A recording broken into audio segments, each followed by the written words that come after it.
तो दोस्तों आज हम एक ऐसी फसल के बारे में बात करने वाले हैं जिसमें हमारे रिस्क तो ज़्यादा होते हैं लेकिन उतनी ही इसमें हमको प्रॉफिट भी देखने को मिल जाती है। स्टार्टिंग में जिन लोग जनवरी के टाइम लगाए थे उनको 52-53 रुपए तक का भी रेट मिला है। एवरेज इसमें 15 रुपए से 20 रुपए के आसपास लेके चल रहे हैं, तो इसमें आप 1.5 लाख रुपए के आसपास प्रति एकड़ बचा सकते हैं। तो सीड में आपका खर्चा आ जाता है और उसके बाद आप जो पेस्टिसाइड यूज़ करेंगे उसमें मेन खर्चा आ जाता है। और क्या सबसे बड़ी दिक्कत इसमें हम लोग के साथ ये हुई कि हमने इसको फ्लड वाले में लगा दिया। अगर हमने ड्रिप और मल्चिंग के साथ लगाया रहता तो हमारा लागत और कम हो जाता।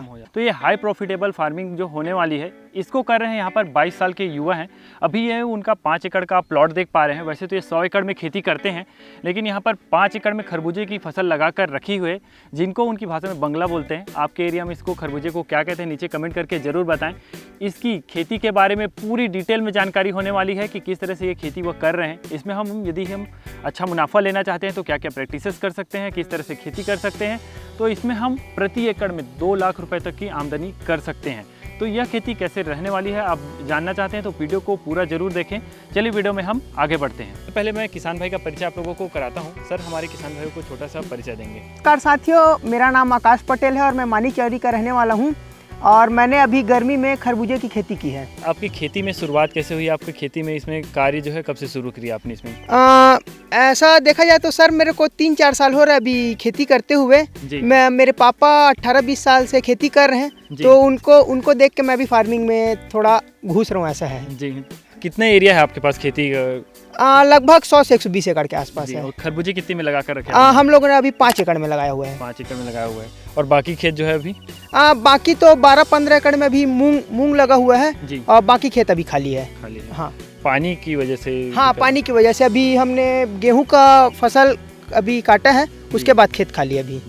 तो अभी ये जो खरबूजे की फसल आपने इसमें चयन किया, तो क्या कारण रहा खरबूजे की फसल में आने का आपका? ऐसे तो हम लोग को बहुत टाइम से खरबूजे की खेती करते हुए हो गया है, तो हम लोग को अच्छा खासा एक्सपीरियंस हो गया इसका। इस कारण से हमने इस खेती का चयन किया है जी। तो अभी हम सबसे पहले इसमें बेड के जैसे कि खेत की तैयारी से ही शुरू करते हैं। तो इसमें खेत की तैयारी आप किस तरह से करते हैं? इसमें ये जो है जुताई किस तरह से करनी होती है? ये बेड जो आपने तैयार किया हुआ है तो इसका बनाने का क्या कारण रहा? किस तरह से तैयार किया जाता है उसको बताएंगे? हमने तो सबसे पहले खेत की जुताई की है। उसके बाद जुताई के समय हम लगभग एकड़ में 1 ट्राली गोबर खाद और 5 बोरी सुपर फास्फेट को मिलाया है। उसके बाद 6 फीट का हमने इसका मांदा बनाया है जी। ये बेड की चौड़ाई 6 फीट की है जी। और उसके बाद फिर ये नाली की उसके बाद हम लोगों ने नाली को 2 से 2.5 फीट छोड़ा है। 2.5 फीट नाली की चौड़ाई जो है रखी हुई है आपने। हाँ। तो इस तरह से जो सर आपने बेड बनाकर रखा हुआ, इसका क्या कारण है? इसमें बेड में क्या सुविधाएं हमारे किसानों को मिल रही हैं? हाँ भैया, इसमें ऐसा है कि जो खरबूजे का जो फसल है ना बहुत ज़्यादा सेंसिटिव है। वो पानी को मतलब जल्दी अडॉप्ट नहीं कर पाता, उसमें सड़ने का दिक्कत ज़्यादा आता है। इस कारण से हम लोग को पैड को 6 फीट का बना है। नार भी अच्छा खासा बना लेता है और ऊंचा रखने से पानी सिर्फ जड़ तक के जाता है, पौधे और फल तक के नहीं पहुँच पाता इस कारण से जी। और ये लंबाई कितनी रखी हुई है आप? ये लंबाई पूरी खेत भर है हमारी। लंबाई कितनी भी हो सकती है? हाँ, लंबाई कितनी भी हो सकती है, उसका कोई दिक्कत नहीं। बस हमको पानी निकासी का अच्छा ध्यान रखना है। हाँ जी। और इसमें जो पानी हम देंगे तो ये नालियों में पानी देना? हाँ, नालियों में पानी देना है जी। अब इसमें हम सोइंग की बात कर लेते हैं और वैरायटी की बात कर लेते हैं। तो जैसे कि आप बताइए इसमें काफ़ी लंबे समय से हो गया आप लोगों की खेती करते हुए, तो क्या बेस्ट वैरायटी रहने वाली है और कौन सी वैरायटी का आपने चयन किया हुआ है? हमने तो निर्मल का 24 नंबर लगाया हुआ है। अभी मार्केट में एक अभिषेक करके भी आया, वो भी बहुत चल रहा है, तो हम लोगों ने तो उसको अभी तक के ट्राई नहीं किया है। क्या है, ये निर्मल का 24 नंबर में प्रोडक्शन बहुत अच्छा है और साथ में ना ये बीमारी के प्रति सहनशील भी बहुत अच्छा है ये जी। रोग प्रतिरोधक क्षमता अच्छी है। हाँ, अच्छा है इसका। हाँ, प्रोडक्शन की भी बात कर लेंगे आखिरी में हम लोग। हाँ बिल्कुल। अब इसमें जैसे कि बीज की बात कर ली हमने, तो सोविंग इसमें कैसे करते हैं सर? डायरेक्ट सोविंग करते हैं या फिर नर्सरी वगैरह? देखो, इसमें तो आप दोनों चीज़ कर सकते हैं। हमने तो इसमें डायरेक्ट सोविंग किया है। लगभग 400 ग्राम से 500 ग्राम प्रति एकड़ इसमें बीज लगता है। एक बीज से दूसरे बीज की दूरी हमने 1.5 फीट की रखी हुई है। 1.5 फीट की रखी। और लाइन टू लाइन क्या रखा हुआ है? लाइन टू लाइन ऐसे 6 फीट है। शुरू में जैसे कि बेसल में आपने बताया, उसके बाद फिर कब खाद देना होता है? उसके बाद पौधा 20 से 25 दिन होने के बाद हमने इसमें 15 किलो के हिसाब से DAP का हमने ड्रिंचिंग किया है जी। और उसके बाद हम अपना एक्सपीरियंस बता रहे हैं। हमने उसके बाद सबसे पहले समस्या हमने इसमें डैम्पिंग ऑफ का मिला है, तो उसके लिए हमने 500 ग्राम प्रति एकड़ के हिसाब से हमने एलियट का इसमें ड्रिंचिंग कराया, तो जिससे हमको डैम्पिंग ऑफ से थोड़ा राहत मिल गया। हाँ। और उसके बाद फिर इसमें पानी कितने दिनों में देना होता है इंटरवल में जैसे? देखो पानी तो इसमें कोई एकदम इंटरवल नहीं, जैसे आपका ज़मीन सूखा लग रहा है उस हिसाब से आप पानी दे सकते हैं। जैसे इसमें आपको ये जैसे यहाँ पे आपको क्या दर्रा क्या बोलते हैं इंग्लिश में, जैसे क्रैक दिख रहे हैं। हाँ, यहाँ पे जैसे आपको क्रैक दिखना स्टार्ट हो जाएगा, जमीन सूखा सूखा हो जाएगा। जैसे आप जड़ के पास थोड़ा सा खोद के देखेंगे तो जैसे यहाँ पे आपको नमी दिख रहा है। हाँ। और इसके जगह यहाँ पे अगर आपको सूखा दिखा तो आप क्या बोलते हैं पानी दे दीजिए। मतलब हाँ। वो जड़ के पास को हमको चेक करते हाँ, चेक करते रहना चाहिए। हाँ, उसके हिसाब से हम पानी देते हैं। ठीक जी। अब इसमें खाद और दूसरा खाद तीसरा खाद और देना होता है कि बीच में? नहीं, उसके बाद हम लोगों ने स्टार्टिंग में तो डीएपी का खाद दे दिया। हाँ, उसके बाद लगातार 3-3 दिन के गैप में हमने 12 का इसमें ड्रिंचिंग की है 3-3 किलो प्रति एकड़ के हिसाब से। साथ में हमने आधा किलो कॉम्बी-2 और कैल्पो SL उसको भी हमने आधा लीटर प्रति एकड़ के हिसाब से हमने इसमें ड्रिंचिंग किया है। कितने दिनों तक किया? इसको हम लोगों ने 4 बार किया 3-3 दिन के गैप में, मतलब 12 दिन तक, मतलब 12 दिन में हमने इसके 4 बार ड्रिंचिंग को कंप्लीट किया है। हाँ। उसके बाद फिर कोई खाद देने की? हाँ, उसके बाद हम लोगों ने इसमें 30 ग्राम प्रति एकड़ मतलब प्रति प्लांट के हिसाब से हमने 11 मिला कॉम्प्लेक्स का इसमें बेसल दिया है। हाँ, उसके बाद इसमें ड्रिंचिंग का काम कंप्लीट हो गया जी। हाँ, तो इस तरह से खाद आपने इसमें पूरा मैनेजमेंट किया हुआ है। और फ्लावरिंग और फ्रूटिंग के टाइम कोई खाद विशेष? हमने फ्लावरिंग के टाइम में तो हमने इसमें फोलियर स्प्रे चलाया था, एक अमीनो एसिड एंड विटामिन का करके। और उसके बाद जब गोटी सेट हुआ तो उसमें एक स्वाल कंपनी का बुक्साल करके एक माइक्रोन्यूट्रिएंट आता है, उसका स्प्रे किया था। उसका रिजल्ट मिला क्या आपको? हाँ, उसका रिजल्ट हम लोग को यह मिला कि लगभग हर फल हमारा 800 ग्राम से 1 किलो के आसपास का है जी। हाँ, तो इस तरह से हम फलों की साइज भी दिखा देंगे। हाँ, उसके बाद फिर ये हमारी खाद हो गई, दवाई हो गई। हाँ। अब इसमें बीमारियां क्या क्या देखने को मिलती है हमें? हाँ भैया, मैंने आपको बताया था जैसे स्टार्टिंग में इसमें डैम्पिंग ऑफ का शिकायत दिखता है, उसका इलाज वही एलियट को आप आधा किलो प्रति एकड़ के हिसाब से आप ड्रिंचिंग कर देंगे तो वो आपको बीमारी चेक हो जाएगा। और ये क्या है, खरबूजा जो है ना बहुत ज़्यादा सेंसिटिव फसल है जी। तो इसमें क्या है, आप प्री में अगर इसका आप अच्छे से मैनेजमेंट करेंगे ना तो आपको रिजल्ट बहुत अच्छा मिलेगा। उसके बाद आपको जैसे सेकंड स्टेज में आपको दिखेगा गमी स्टेम ब्लाइट, तो उसमें क्या रहता है, आपका तना गलना स्टार्ट हो जाता है और पौधा मरना स्टार्ट हो जाता है। तो उसके लिए आप बायर कंपनी का स्कोर इस्तेमाल कर सकते हैं और IPL कंपनी का इजुकी करके आता है, ये दोनों का एकदम बेस्ट रिजल्ट है। उसके बाद थर्ड स्टेप में अपन आएंगे तो डाउनी मिल्ड्यू आपको मिलना, मतलब डाउनी मिल्ड्यू लगना स्टार्ट हो जाएगा। सबसे खतरनाक मतलब इसमें जो बीमारी लगता है वो डाउनी मिल्ड्यू है, वो आपका 2 से 3 दिन में पूरा फसल खराब कर देगा।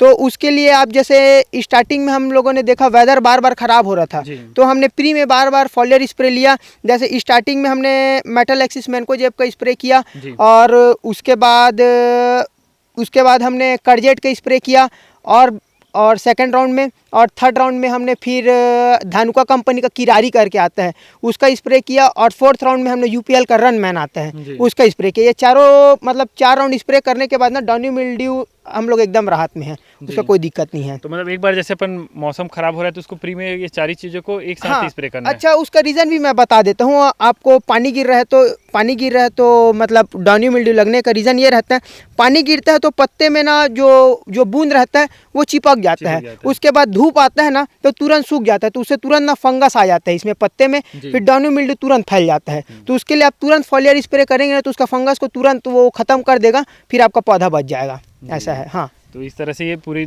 बीमारियों को हमने कंट्रोल कर लिया। तो इसमें कुछ रस से भी कीट आते हैं। हाँ, इसके बाद जैसे अपन फ्लावरिंग के बाद अपन फ्रूटिंग स्टेज में आते हैं तो इसका सबसे एक खतरनाक मतलब वो कीड़ा बोल सकते हैं, फ्रूट फ्लाई करके आता है। उसका मतलब मेजर कोई ऐसा मतलब दवाई नहीं आता जिससे वो 100% कंट्रोल हो, तो उसके लिए एक फ्रूट फ्लाई ट्रैप आता है, वो लगभग लगा कर रखा हुआ है, 85 से 90 रुपये का आता है एक ट्रैप। वो आपका 10 से 15 दिन तक के आपको असर दिखाएगा, जिससे आपको बहुत ज़्यादा राहत मिल जाएगा, आपका फल बहुत बच जाएगा। अगर आप इसको नहीं लगाएंगे तो आपका मान के चलो 30 से 40% आपका फल खत्म हो जाएगा। हाँ, और इस बार जैसे कि फल हमको काफ़ी कम देखने को मिल रहे हैं, तो इसका क्या कारण है? इस बार क्या है, खरबूजे के हिसाब से ना वेदर सूटेबल नहीं है, बार बार मतलब बदली आना, पानी गिरना, फिर धूप हो जाना, इस कारण से। और क्या है, इसमें बीमारी बहुत ज़्यादा लगा है। क्या है, खरबूजे का जो फसल में ना अगर टेम्परेचर 15 डिग्री से 28 डिग्री तक के है तो उसमें बीमारी बहुत ज़्यादा लगता है, और 30 डिग्री से अगर ऊपर हो गया तो खरबूजे के लिए बहुत सूटेबल है। हाँ जी, और ये बीच बीच में बारिश होती है उससे भी काफ़ी बहुत ज़्यादा नुकसान हो जाता है जी। इसमें जैसे कि हम सकिंग पेस्ट के बारे में बात करें, इसमें रस चूसक जो होते हैं कौन कौन से इसमें मेजर देखने को मिलती है, मेन समस्या जो होती है वो क्या आती है इसमें? इसमें मेन समस्या तो सकिंग में जाएंगे तो आपको वाइट फ्लाई रहता है, उसको आपको अच्छे से मैनेजमेंट करना पड़ेगा, नहीं तो आपके फसल में वायरस लगने के चांसेस बहुत बढ़ जाते हैं। तो इसके लिए आप एसिटाप्रिमाइड इस्तेमाल कर सकते हैं, थाइमोथोक्साम 25% का इस्तेमाल कर सकते हैं, इमीडा 70% का इस्तेमाल कर सकते हैं और डाइफेंथुरान 50% का। इसको आप शेड्यूल के हिसाब से आप कंटिन्यूअस चलाते रहिए। तो कितने आप हर हफ्ते आपको क्या बोलते हैं फॉलियर स्प्रे करना पड़ेगा, तो आपको बेहतर रिजल्ट मिलेगा। जी। खरपतवार जैसे आपने ओपन में किया हुआ है तो हाँ। कितना मतलब इसमें कैसे निदाई करते हैं कि स्प्रे किया हुआ है, कंट्रोल हमने तो सबसे पहले इसका मांदा बनाने के बाद हमने ग्लाइफोसेट 71% का हमने इसमें स्प्रे कर दिया था। उसके 15 दिन बाद हमने इसमें क्या बोलते हैं सीडिंग का काम किया है। उसके बाद फिर से खरपतवार उगा तो हमने इसमें पॉलीथीन लगा के इसमें पैराक्वाट का स्प्रे किया है। हाँ, उससे हम लोग का कॉस्टिंग बहुत ज़्यादा बढ़ गया और साथ में ना मेहनत भी बहुत ज़्यादा लगा। तो कहना ये है कि यदि हम इसमें ड्रिप और मल्चिंग के साथ जाते तो इसमें हमको ज़्यादा प्रॉफिट भी देखने को मिलता, प्रोडक्शन भी हमारा अच्छा होता, खर्च भी हमारी काफ़ी हद तक उसमें कम हो जाती है। और भी जैसे कि आपकी तुड़ाई यहाँ पर चल ही रही हम देख रहे हैं, तो इसमें कितने दिनों में तुड़ाई होती है, कब तुड़ाई शुरू कब हो जाती है? जैसे 1 जनवरी को आपने लगाया तो तुड़ाई कब शुरू? तो इसका हार्वेस्टिंग स्टार्ट ना 75 दिन से 90 दिन में स्टार्टिंग हो जाता है। उसके बाद अगर आपका एक बार हार्वेस्टिंग स्टार्ट हुआ ना तो आपको एक भी दिन का गैपिंग नहीं मिलेगा, आपको रेगुलर तोड़वाना पड़ेगा। लगभग आपका 20 टन के आसपास प्रति एकड़ में आपका हार्वेस्टिंग कर लोगे आप इसको। हाँ, कई बार रेट बहुत अच्छा मिल जाता है और कई बार रेट बहुत गिरा हुआ मिल जाता है। जैसे अभी का हिसाब से रेट चल रहा है 25 से 28 रुपये के आसपास चल रहा है। अभी हफ्ता भर पहले रेट कम था, 16-17 रुपये चल रहा था। और स्टार्टिंग में जिन लोग जनवरी के टाइम लगाए थे उनको 52-53 रुपये तक का भी रेट मिला है जी। हाँ। तो इस तरह से काफ़ी अच्छा रेट शुरू से ऑन एवरेज रेट अगर मानकर चले तो किसानों को कितना इसमें आमदनी हो सकता है? जैसे हम लोग एवरेज इसमें 15 रुपये से 20 रुपये के आसपास लेके चल रहे हैं, तो इसमें आप 1.5 लाख रुपए के आसपास प्रति एकड़ बचा सकते हैं। खर्च की बात करें प्रति एकड़ में हमारा इसमें कितना खर्च आ जाता है उसके बारे में बताइए। इसमें हमने लगभग 40 से 50 हज़ार रुपये प्रति एकड़ के हिसाब से हमने इसमें खर्च किया हुआ है। मेजर खर्चे की बात करें तो इसमें आपको सीड में आपका खर्चा आ जाता है और उसके बाद आप जो पेस्टिसाइड यूज़ करेंगे उसमें मेन खर्चा आ जाता है। और क्या सबसे बड़ी दिक्कत इसमें हम लोग के साथ ये हुई कि हमने इसको फ्लड वाले में लगा दिया। अगर हमने ड्रिप और मल्चिंग के साथ लगाया रहता तो हमारा लागत और कम हो जाता। आते हैं तो आप पम्पकिन की खेती कर सकते हैं, भिंडी की खेती कर सकते हैं, इस सीज़न में वो भी बहुत अच्छा आता है। तो मेरा माने अगर आप नई खेती करना अगर स्टार्ट कर रहे हैं तो आप उस साइड जाएं। अगर आपको एक्सपीरियंस हो गया है तो खरबूजा भी बहुत अच्छी खेती है जी। हाँ, एक प्रैक्टिस आपके होने के बाद इसमें आए तो ज़्यादा हाँ ज़्यादा अच्छा रहेगा। हाँ, धन्यवाद, काफ़ी अच्छे तरीके से हमारे किसानों को जानकारी दी, मुझे भी काफ़ी अच्छे तरीके से जानकारी दी, धन्यवाद जी। ठीक। तो दोस्तों वीडियो में हमने पूरा देखा, इसमें हमने पूरे खरबूजे की फसल के बारे में पूरी जानकारी ली कि किस तरह से यह खेती रहने वाली है। तो इस खेती में हमने पूरी जानकारी ली, काफ़ी अच्छी खेती है। इसमें फसल भी आप देखेंगे जैसे कि तो काफ़ी अच्छी फसल लगी, इसमें फ्रूट जो है काफ़ी अच्छे होते हैं। और फलों की साइज़ की बात करें जो कि 1 किलो से ज़्यादा इसमें हमको फल देखने को मिल जा रहे हैं साइज़। और अभी भी इसमें फल तुड़ाई चलते हुए भी ये देखेंगे काफ़ी ज़्यादा इसमें फल हमको अभी नज़र आ रहे हैं। इसकी खेती में जो हमें कुछ कमी जैसे कि देखने को मिली, इसमें सिंचाई पद्धति को यदि आप सुधार लेते हैं तो इसमें आपके जो खर्च है वो कम हो जाएंगे। फेरोमोन ट्रैप आपने लगा कर रखा हुआ है, कीट मतलब रस चूसक यदि कीट हैं उनको आप सही से कंट्रोल कर लेते हैं तो वहाँ पर आपके जो इसमें खर्च है वो कंट्रोल हो जाएंगे। मल्चिंग यदि आपने लगा लिया है तो इसमें जो आप बीच बीच में पूरा देखेंगे यहाँ पर हमारे काफ़ी सारे फल जो पड़े हैं, तो ये फल जो है वो हल्का सा भी नमी के टच में आता है, गीले मिट्टी के टच में आता है तो काफ़ी तेज़ी से ख़राब हो जाता है। तो वो यहाँ पर पड़े आपको ख़राब दिख रहे हैं, वो भी आपके जो नुकसान है वो बच जाएंगे। तो इस कुछ प्रैक्टिसेस को आप कर सकते हैं, इसमें आपके थोड़ी सी लागत तो लग जाएगी लेकिन आपको उतना मुनाफा उसमें भी देखने को मिल जाएगा। उम्मीद करता हूँ आप वीडियो अच्छी लगी होगी, इसमें इन्फॉर्मेशन दी गई जानकारी आपको अच्छी लगी हो तो वीडियो को लाइक जरूर करें, साथ ही किसान भाइयों के साथ शेयर कर दीजिए। जल्दी मिलते हैं इसी तरह की इंटरेस्टिंग वीडियो में, तब तक के लिए धन्यवाद। जय हिंद, जय भारत।